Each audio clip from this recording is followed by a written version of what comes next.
Hi guys, welcome to my vlog. Kung ikaw pala ay bago sa aking YouTube channel, mag-subscribe na at huwag mong kalimutan pinutin ang notification bell para updated ka sa aking videos.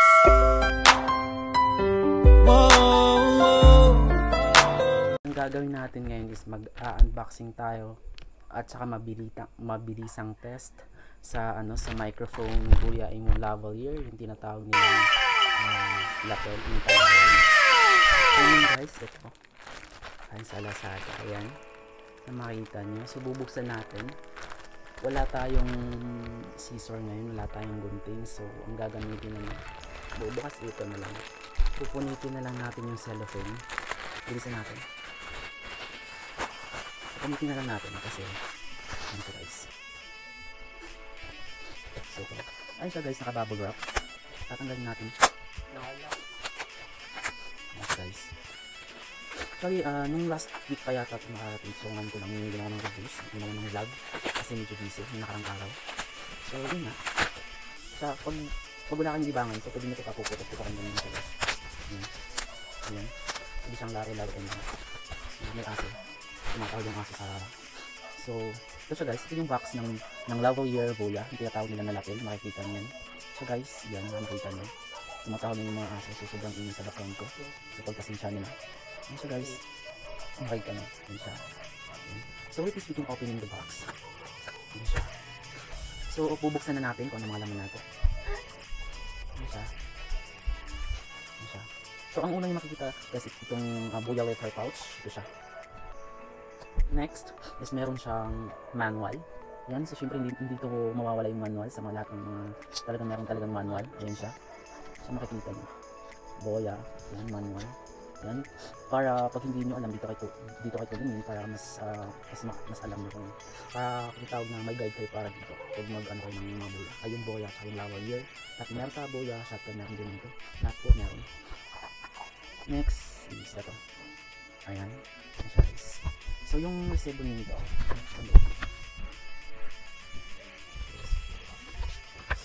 Wala ko. So ito lang, meron siya. Yan sila lalagyan natin dito sa mga paper. Next, merong guys, merong dito. Yan siya, mahaba. 6 meters cable cord. Yan siya guys. 6 meters cable, so mahaba siya. Yan siya, 6 cable.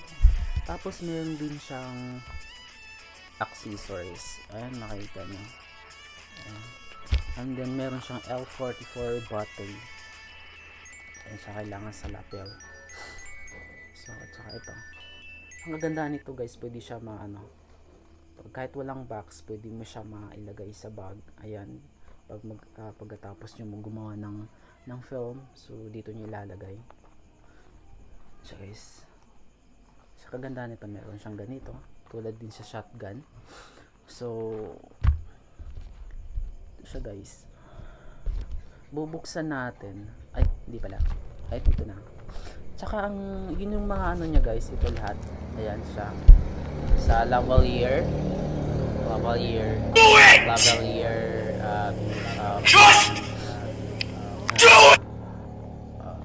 Boya M1 Lavalier.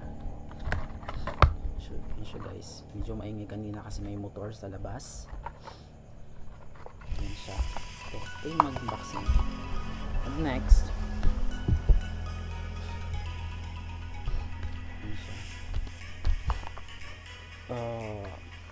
ang features po nito guys is clip-on mic for smartphones, DSLR, Camcorders, audio recorders, PC, and etc. Omnidirectional condenser microphone, high quality condenser, is ideal for video use, low handling noise, includes lapel clip, LR44 battery, windscreen, and 1/4 adapter. So guys, nakalimutan ko, meron pa palang siyang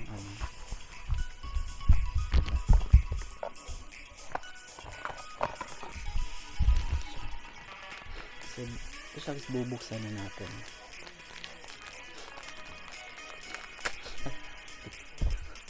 Nahulog. So meron siyang 3.5 and 1/4 audio jack. Yan siya guys. Kita nyo. Tapos meron siyang foam, windscreen, lapel clip, lapel tie clip. Yan siya. So syempre kompleto siya. And then so ito siya. Meron siyang pag-upinan dito guys, camera of smartphone, pwede din iOS dito sa baba, itaas nyo lang, baba, ganun. Ayan siya, makita nyo, camera and smartphone sa baba. So lahat dito made and metal, dito sa gilid dito na area metal po siya, tapos dito sa clip metal din siya. Ayan siya. Ito yung microphone, ayan. Dito ilalagay yung foam. Ito yung ito siya yung microphone. So sobrang haba niya guys, kahit ilang meters siguro nito pwede. Kasi 6 meters cable cord po siya. Ayan siya. Ayan. So next po na gamitin. So tanggalin natin. Ayan. So mahaba talaga siya. And then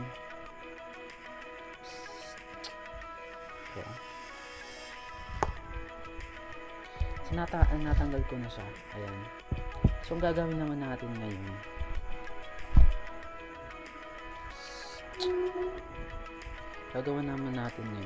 is ito siya. Ito pa lang yung ano guys, lapel tie clip. Ito siya, metal din siya, pero hindi ako sure kung madali siya masira. Basta sa pagkakalam ko siya, matibay naman. So next gagawin natin is gumawa tayo ng test, mabilisang test ito sa lavalier, tinatawag nilang lapel.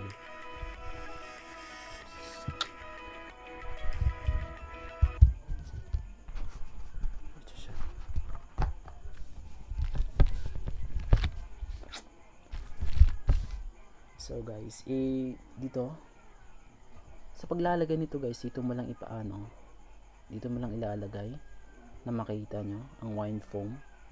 Itong wine foam na to kasi is for filter noise. Ito yung maghagip na sa sobrang ingay.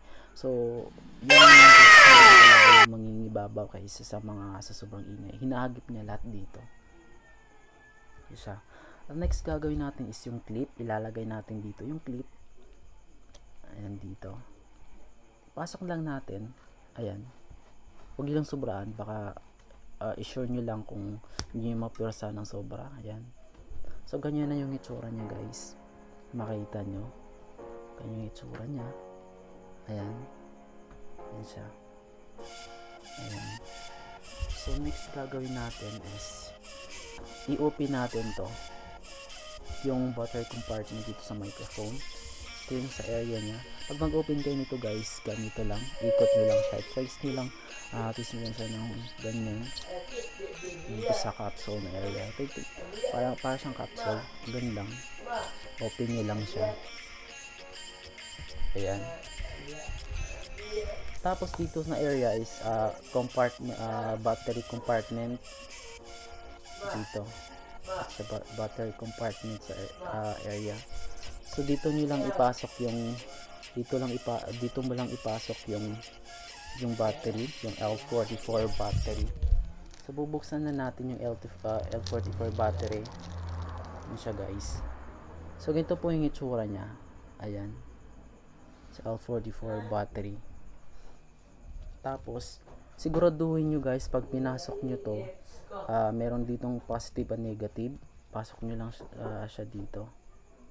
So yung flash dito sa may spring, huwag nyo kalimutan, baka magkabaliktad siya.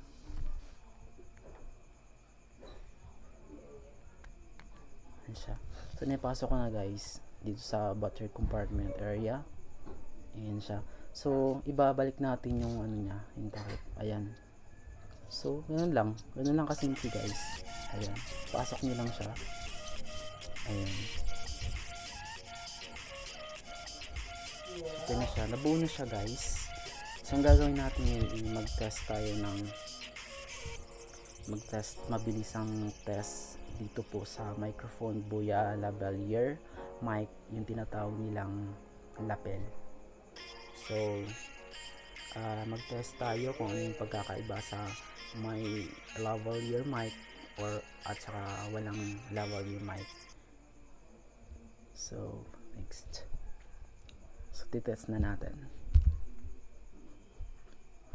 So ititest na natin to kasi nakasaksak na sa phone ko kung ano yung pagkakaiba ng merong mic lavalier tinatawag na lapel tsaka hindi na at saka walang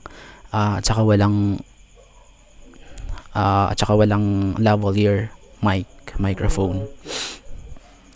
So test na natin.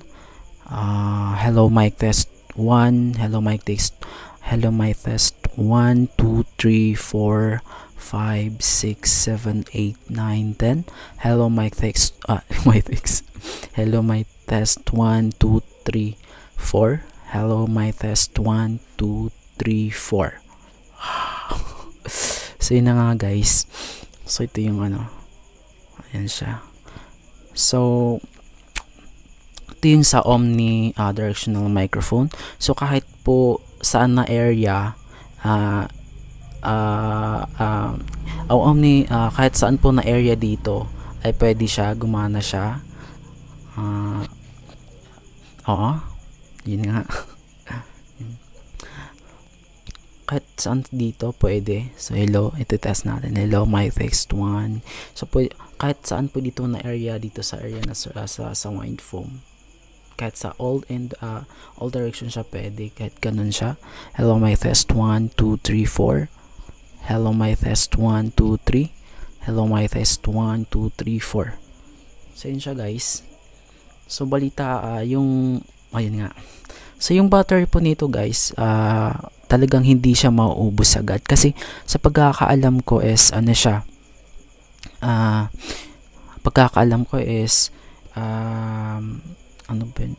pagkakaalam ko sa battery nito sa lavalier mic, tinatawag nila na lapel, is it has 700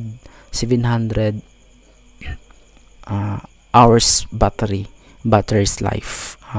Battery life yun. So tatanggalin na natin kasi para mapansin natin kung anong pagkakaiba ng microphone at saka walang microphone. So ito yung walang microphone guys. So i-test natin. Hello mic test 1, 2, 3, 4. Hello mic test 1, 2, 3, 4, 5, 6, 7, 8, 9, 10. Hello mic test 1, 2, 3, 4. Hello mic test 1, 2, 3, 4. So ito guys, ito yung walang Boya M1 lavalier mic. Ito yung ayun nga, tinanggal ko yung lavalier microphone, yung tinatawag na lapel, para mapansin natin kung ano yung pagkakaiba sa merong lapel at saka wala, saka sa meron ano yung pagkakaiba ng sa merong lavalier at saka sa walang lavalier microphone. So yun guys, ang purpose po nito, ayan. So kaya nga po siya clip para ilagay dito. Dito nyo lang siya ilagay. Ayan, pag halimbawa na nag-vlog kayo sa outdoor, dito nyo lang ilalagay. Ayan, kaya po may lapel clip po siya para ilagay po dito sa kung saan mo gusto ilagay mo dito sa saan area dito sa damit mo, pwede rin. Ayan siya. Yan lang, kuhanin nyo lang siya. Ganyan. Madali lang. Pwede rin dito tsaka dito. Pwede rin sa left and side kung saan mo gusto. Right and left, ganun. Kung saan mo gusto, pwede. Dito rin. Yan. Pwede rin siya dito pag naka-tuxedo kayo or naka-formal attire, pwede rin dito. So, sa lahat naman ng dito sila naglalagay sa gilid. Yan lang. So, yan. Yun yung purpose dito sa lapel tape clip, para sa lapel clip. Lapel tie clip. So yun lang.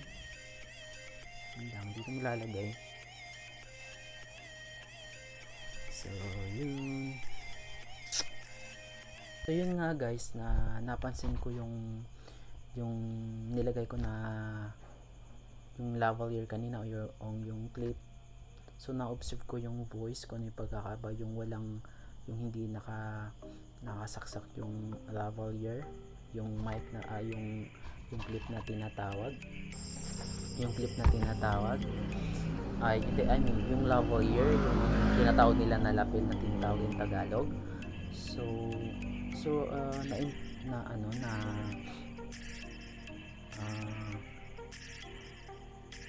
Dito na-impress ako sa kanya kasi na-impress ako dito kasi napaka-clear yung voice, napaka-clear yung